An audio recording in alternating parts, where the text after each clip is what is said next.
حسبي ربي جل الله ما في قلبي غير الله نور محمد صلى الله لا إله إلا الله۔ حدیث نمبر 236 شروع کرتے ہیں، اور باب یا چیپٹر کون سا ہے؟ باب ما جاء فی کلام رسول اللہ صلی اللہ علیہ وآلہ وسلم فی الشعر۔ اس باب میں وہ حدیثیں لائی جائیں گی جن سے یہ پتہ چلے کہ رسول اللہ صلی اللہ تعالی علیہ وآلہ وسلم آپ کی کیا گفتگو تھی، آپ کی کیا بات تھی، آپ کا کیا کہنا تھا شعر کے بارے میں۔ حدثنا محمد بن المثنى قال حدثنا محمد بن جعفر قال حدثنا شعبة عن الاسود بن قیس عن جندب بن سفیان البجلی قال۔ ترمذی فرماتے ہیں کہ ہم کو یہ حدیث امام محدث محمد بن مثنى نے بیان فرمائی۔ یہ محمد بن مثنى سیدنا امام حسن رضی اللہ تعالیٰ عنہ کے یہ پڑ پوتے ہیں۔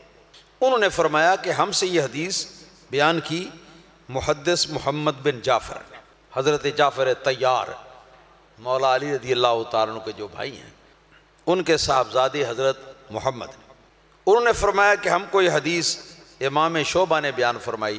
وہ اس حدیث کو امام اسود بن قیس سے بیان کرتے ہیں، یہ بہت بڑے تابعی امام ہیں، اور یہ اسود جو ہیں اس حدیث کو مشہور صحابی رسول سیدنا جندب بن سفیان بجلی رضی اللہ تعالیٰ عنہ سے روایت کرتی ہیں کہ آپ نے فرمایا قال اصاب حجر اصبع رسول اللہ صلی اللہ تعالی علیہ وآلہ وسلم فدمیت فقال هل انت الا اصبع دمیتی هل انت الا اصبع دمیتی وفی سبیل اللہ ما لقیتی۔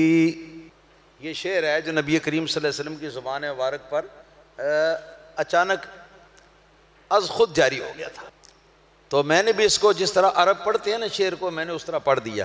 سرکار نے فرمایا هل انت الا اصبع دمیتی وفی سبیل اللہ ما لقیتی۔ فرماتے ہیں جی کہ رسول اللہ صلی اللہ تعالی علیہ وآلہ وسلم کی انگلی مبارک پر پتھر کی چوٹ لگ گئی۔ یہ بھی ہو سکتا ہے کہ کسی نے پتھر پھینکا ہو، کافر نے، مشرک نے، سرکار کی انگلی مبارک کو وہ زخمی کر گیا۔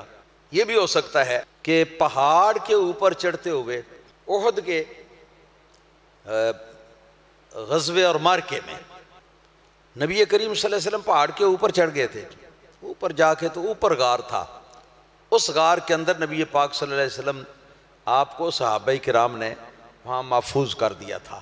جب نبی پاک صلی اللہ علیہ وسلم کے دندان مبارک پر بھی چوٹ لگی اور سرکار دو عالم صلی اللہ علیہ وسلم کا جبین مبارک جو ہے وہ بھی زخمی ہوا اور کافی خون بہہ گیا۔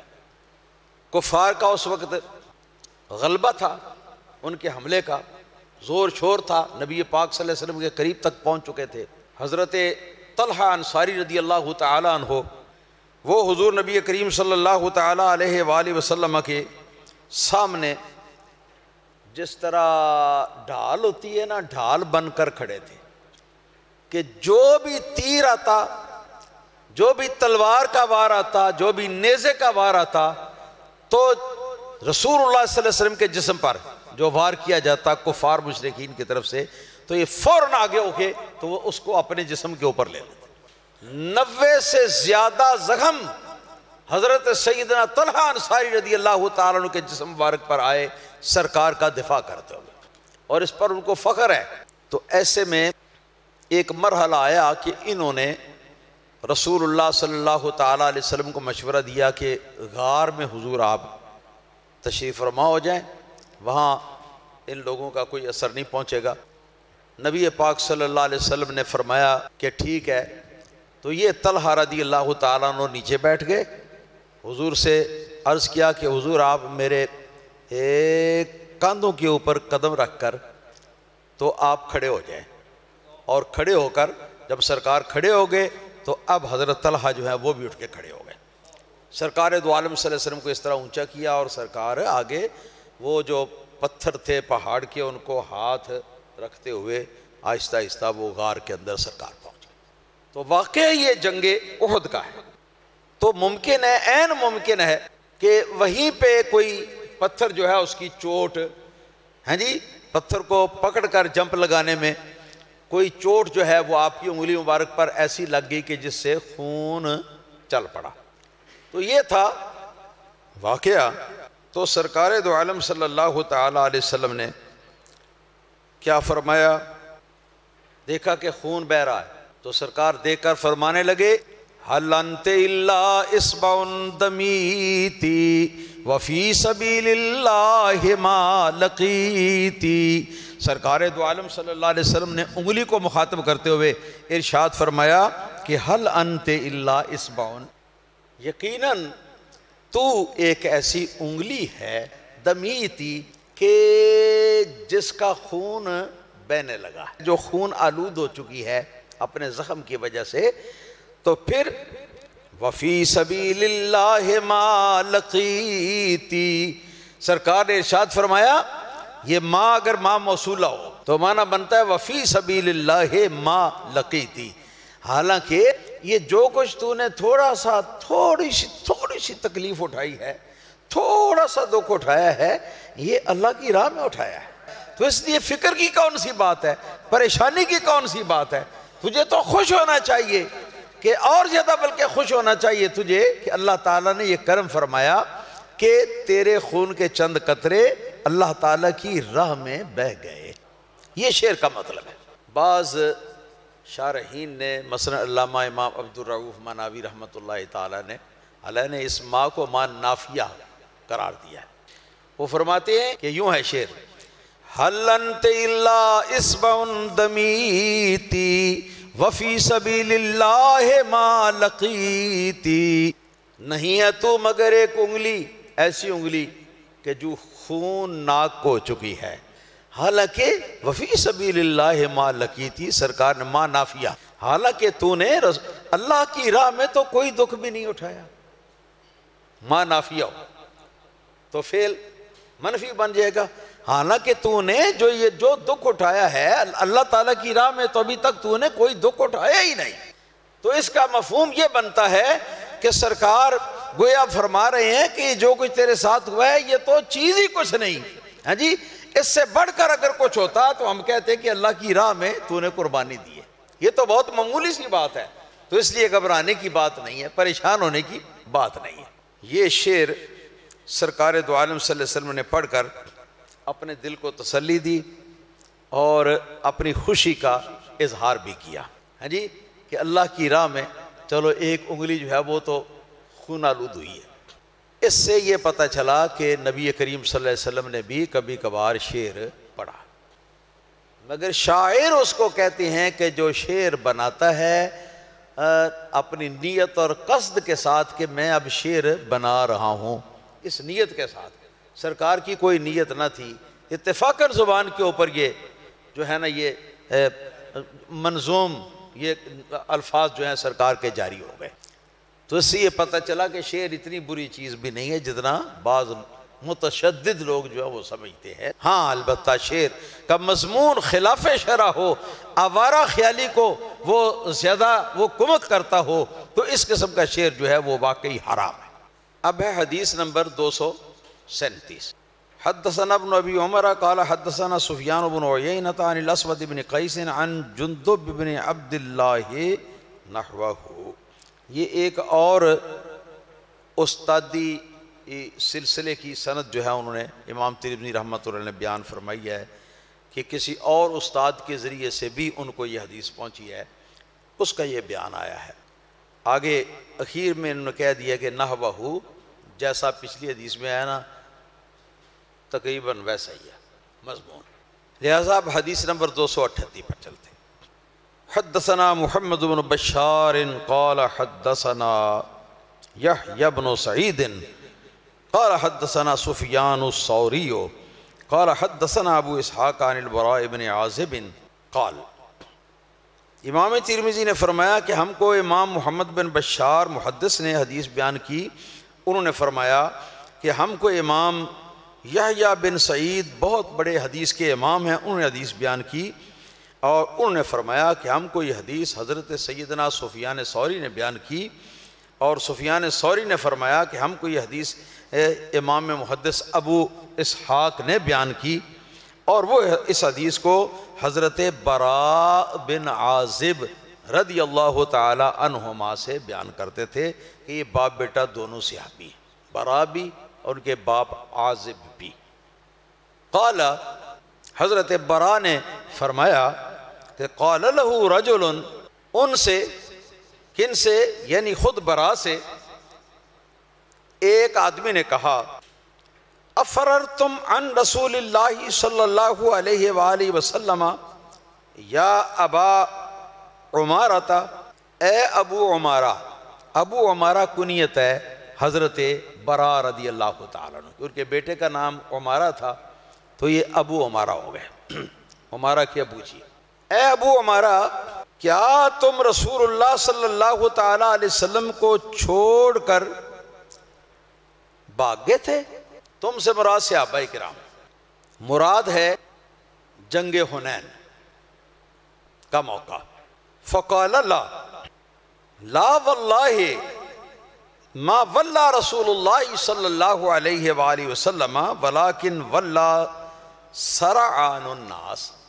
فرماتے ہیں کہ نہیں، اللہ کی قسم، ہم اللہ کے رسول صلی اللہ علیہ وسلم کو چھوڑ کر نہیں بھاگے تھے، لیکن ہوا کیا، اور رسول اللہ صلی اللہ علیہ وسلم بھی، آپ بھی نہیں پیچھے کی طرف بھاگے تھے، ولیکن ولا سرعان الناس، لیکن یہ ہوا کہ جو لوگ تیزی سے اور جوش کے ساتھ نو مسلم، جن کو ابھی 1-2 دن یا 4 دن ہوئے تھے مسلمان ہوئے، تو وہ لوگ مؤلفۃ القلوب جو ہے نا، ہاں جی، جلد بازی کرنے والے، وہ آگے آگے چل پڑے کہ رسول اللہ صلی اللہ علیہ وسلم جب حملہ آور ہوئے مکہ مکرمہ پر فتح مکہ کے دن، تو سب لوگ ادھر ادھر ہو گئے، کوئی مقابلے کے لیے نہ آیا، تو انہوں نے سوچا کہ یہاں پر بھی سرکار اب یہ بنو حوازن کے اوپر حملہ آور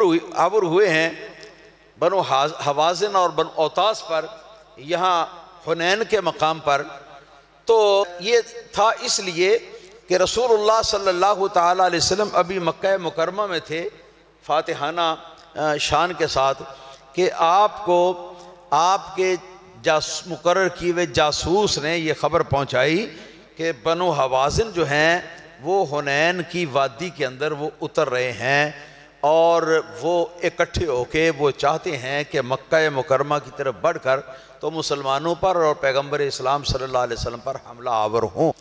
تو سرکار کا طریقہ مبارکہ تھا کہ جہاں پر وہ حملہ آور مشرکین اور دشمنان اسلام حملہ آور ہونے کے لیے تیاری کرتے تھے، وہاں ان کے پہنچنے سے پہلے ہی آگے بڑھ کر ان کو جا لیتے تھے۔ تو سرکار نے اعلان کروایا، رحیل، چلو کوچ کرو اللہ کی راہ میں، چلو۔ تو کچھ نئے نئے مسلمان ہونے والے لوگ اور مؤلفۃ القلوب، وہ کہ جن کے دلوں کے اندر ابھی اسلام اچھی طرح مضبوط نہیں ہوا تھا، مگر یہ سوچ کر کہ سارے اہل مکہ کے سردار مسلمان ہو گئے ہیں، تو ہمارے لیے بھی چارہ نہیں ہے کہ چلو ہم بھی، پھر ہمیں بھی کلمہ پڑھنا ہی پڑے گا، تو پڑھ لیا، مگر ابھی دل کے اندر جاگزی نہیں۔ یہ وہ لوگ تھے، یہ آگے آگے تھے، ہاں جی۔ تو جس وقت یہ لشکر اسلام سے کافی آگے نکل گئے، آگے جب پہنچے تو بنو حوازن جو ہیں یہ پورے عرب کے اندر تیر اندازی کے اندر مشہور تھے کہ ان کا تیر خطا نہیں جاتا، اور دوسرے نمبر پہ یہ کہ ان کا تیر جو ہے وہ پوری زبردست مار مارتا ہے۔ اس بات میں یہ بنو حوازن جو ہیں حنین کے لوگ اور بنو اوتاس یہ مشہور تھے، تو ان کے تیر اندازوں کا جو دستہ تھا فرنٹ میں، تو اس نے جناب تیر اندازی کی ان کے اوپر، جب ان کو تیر لگے تو یہ لگے بھاگنے، یہ لوگ بھاگے تھے، رسول اللہ صلی اللہ علیہ وسلم نہیں بھاگے تھے، نہ ہم لوگ رسول اللہ صلی اللہ علیہ وسلم کو انصار اور مہاجرین چھوڑ کر کہیں بھاگے تھے، کوئی بھی نہیں بھاگا تھا رسول اللہ صلی اللہ علیہ وسلم کو چھوڑ کر۔ فرماتے ہیں تلقتہم حوازن بالنبل، بنو حوازن جو ہیں انہوں نے اپنے نیزوں کے ساتھ اور اپنے تیروں کے ساتھ ان کا استقبال کیا۔ تو یہ جو پہلے آگے پہنچ جانے والے تھے نا، یہ سارے اب اس کتاب نہ لا سکے اور بھاگ کھڑے ہوئے پیچھے کی طرف۔ وَرَسُولُ اللَّهِ صلی اللہ علیہ وسلم عَلَى بَغْلَتِهِ، اور رسول اللہ صلی اللہ تعالی علیہ وآلہ وسلم اپنے خچر کے اوپر سوار تھے۔ اس موقع پر حضرت سیدنا عباس رضی اللہ تعالیٰ عنہ جو نبی کریم صلی اللہ علیہ وسلم کے چچا جان ہیں، انہوں نے لگام پکڑی ہوئی تھی، اور حضرت ابو سفیان بنت حارث بن عبد المطلب جو نبی کریم صلی اللہ علیہ وسلم کے چچا کے صاحبزادے تھے، انہوں نے رکاب تھامے ہوئے تھے اور سرکار چل رہے تھے، اور یہ بدل بدل کر ڈیوٹیاں جو ہیں یہ دیتے تھے۔ کبھی لگام ابو سفیان پکڑ لیتے اور رکاب کو حضرت عباس تھام لیتے، اور کبھی لگام کو عباس تھام لیتے اور رکاب کو ابو سفیان تھام لیتے، یا اس کا عکس، اس کا الٹ۔ ایک وقت ایسا آیا کہ جو ہی یہ جو سرعان الناس تھے یہ آگے سے پیچھے کی طرف بھاگ نکلے، تاب نہ لاتے ہوئے نیزوں اور تیروں کی، تو جب یہ پیچھے بھاگے تو بنو حوازن جو تھے ہاں جی، تو وہ ان لوگوں کے دل خوب بڑے ہو گئے، حوصلہ افزائی ہوئی ان کی کہ بھئی خیر ہے، یہ بھاگنے والے ہیں، کوئی نہیں بات، چلو آگے۔ تو وہ آگے بڑھے، رسول اللہ صلی اللہ تعالی علیہ وآلہ وسلم تک آگے بڑھتے بڑھتے بڑھتے سرکار کی سواری مبارک تک پہنچ گئے۔ جب سرکار کی سواری مبارک تک پہنچے تو سیدنا ابو بکر صدیق رضی اللہ تعالیٰ عنہ اور خواص صحابہ اور خواص اہل البیت، سرکار کے رشتہ دار، یہ سب نبی پاک صلی اللہ علیہ وسلم کو گھیرے میں لیے ہوئے تھے۔ اتنے میں کیا ہوتا ہے؟ اتنے میں یہ ہوتا ہے کہ شیطان جو ہے اس نے انسانی شکل اختیار کی، اور انسانی شکل اختیار کر کے تو ایک سواری کے اوپر سوار تھا، تو اس نے زور سے پکارا الا ان محمدن صلی اللہ تعالی علیہ وسلم قد قتلا، یہ اعلان کر دیا کہ محمد صلی اللہ علیہ وسلم کو قتل کیا جا چکا ہے۔ جب یہ اعلان کیا تو اب مسلمانوں کے دم اکھڑنے لگے کہ سب کچھ جس کے لیے ہم کر رہے ہیں جب وہ نہیں رہا تو اب ہم کیا کریں، سوچ میں تھی اب ہم کریں کیا، کہ جب نبی کریم صلی اللہ علیہ وسلم نے اس پکار کو سنا تو آپ نے فرمایا یہ ابلیس کی آواز ہے، میں نے اس کو پہچان لیا ہے، اور یہ اس لیے ہے کہ تاکہ بنو حوازن کو اہل اسلام کے خلاف ذرا جری اور دلیر بنا دے۔ تو کوئی بات نہیں، اب میں چھپ کے نہیں رہوں گا، تمہارے گھیرے میں نہیں رہوں گا، سواری سے ادھر کر نہیں رہوں گا، بلکہ نبی کریم صلی اللہ علیہ وسلم اپنے سفید رنگ کے خچر مبارک کے اوپر آپ سوار ہوئے۔ اور شارحین نے لکھا ہے کہ سرکار خچر مبارک پر کیوں سوار ہوئے تھے؟ گھوڑوں کی کوئی کمی تھی؟ کیونکہ جنگی ہتھیار جو ہوتا ہے جس کے اوپر چڑھ کر لڑتے ہیں تو وہ تو گھوڑا ہوتا ہے، وہ زیادہ جلدی سیکھ جاتا ہے اور اپنے سوار کی وہ جلدی اطاعت کرتا ہے لڑائی کے معاملے میں۔ تو یہ خچر جو ہے وہ ایسا نہیں ہے، تو سرکار خچر پر کیوں سوار تھے؟ ائمہ محدثین نے فرمایا کہ اس سے پتہ چلتا ہے کہ حضور نبی کریم صلی اللہ علیہ وسلم کتنے جرأت مند اور کتنے شجاع اور بہادر تھے۔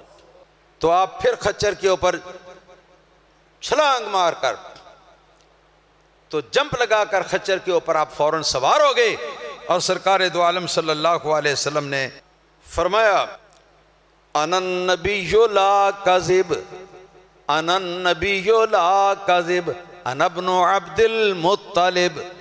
یہ شعر ہے نبی پاک صلی اللہ علیہ وسلم کی زبان مبارک پر قدرتی جاری ہو گیا ہے جی۔ انا النبی لا کذب، اس کا معنی ہے میں نبی ہوں جھوٹا نہیں ہوں، میں نبی ہوں جھوٹا نہیں ہوں۔ انا ابن عبد المطلب، اور میں عبد المطلب کا بیٹا ہوں، جو عرب کا مشہور سردار ہے، اس سردار کا میں بیٹا ہوں۔ دادا کا نام لیا آپ نے، والد کا نام نہیں لیا، اس لیے کہ والد تو نوجوانی کے اندر وفات پا گئے تھے، اور دادا جان آپ کے دیر تک زندہ تھے، اور انہوں نے آپ کی پرورش کی، اور ان کا مکہ مکرمہ کے قریش میں سردار ہونا جو ہے یہ پورے عرب کے اندر لوگ جانتے تھے، اور ان کی بڑی عزت تھی، اور بڑے بہادر وہ پہچانے جاتے تھے۔ تو فرمایا انا النبی لا کذب، سنو اے کافر و مشرکو سنو، انا النبی لا کذب، کون کہتا ہے کہ محمد قتل کر دیے گئے ہیں؟ یہ ہوں میں اپنے خچر کے اوپر سوار اور سب کے سامنے، انا النبی لا کذب، اور میں اعلان کرتا ہوں کہ میں نبی ہوں، جھوٹا نہیں ہوں کہ ڈر کے مارے چھپ جاؤں۔ انا ابن عبد المطلب، میں عبد المطلب کا بیٹا ہوں۔ یہ نبی پاک صلی اللہ علیہ وسلم کی زبان بارک پر یہ شعر جو ہے نا یہ اس وقت جاری ہوا ہے۔ تو اس حدیث کے لانے سے مقصد یہ ہے کہ حضور نبی کریم صلی اللہ تعالی علیہ وآلہ وسلم جو ہیں ان کی زبان مبارک پر بھی شعر جو ہیں وہ جاری ہوئے ہیں، ہاں جی، چاہے کسی دوسرے کا شعر اور چاہے اتفاقیہ طور پر اپنے زبان مبارک پر ہی آ گیا، اپنے طور پر ہی، تو یہ وہ ہے جو اپنے طور پر ہی آ گیا تھا، اس مقصد کے لیے وہ لائے ہیں۔ اور اس سے ایک مسئلہ اور بھی معلوم ہوتا ہے، حضور سرکار دو عالم صلی اللہ تعالی علیہ وآلہ وسلم کی حدیث پاک ہے، ہاں جی، علامہ زین العابدین صاحب توجہ کریں، حدیث پاک ہے، نبی پاک صلی اللہ علیہ وسلم نے ارشاد فرمایا، جاہلیت کے اندر جو آباء و اجداد تھے نا کسی مسلمان کے، کافر مشرک، تو ان کافر مشرک باپ دادا کے اوپر فخر کرنا جو ہے یہ حرام ہے۔ جو برے کافر اور مشرک آباء و اجداد ہوں تو ایسی آباء و اجداد کا نام لے کر فخر کرنا اس کے ساتھ یہ کیا ہے؟ یہ ناجائز ہے اور یہ حرام ہے اور جاہلیت کے امور میں سے ہے، سرکار نے یہ فرمایا ہے۔ تو اس سے پتہ چلا انا ابن عبد المطلب سے کہ حضور عبد المطلب کا بیٹا ہونے پر فخر کر رہے ہیں۔ پتہ چلا کہ سرکار کے دادا جان نہ کافر تھے نہ مشرک تھے، جیسے وہابی نجدی کہتے ہیں، کیونکہ اگر کافر و مشرک ہوتے تو رسول اللہ صلی اللہ علیہ وسلم کے لیے ان کے نام لے کر ان کے اوپر فخر کرنا کیسے جائز؟ آپ سمجھے، سرکار کے دادا جان موحد اور مسلمان تھے، یہ بھی اس سے پتہ چلتا ہے۔ وآخر دعوانا ان الحمدللہ رب العالمین۔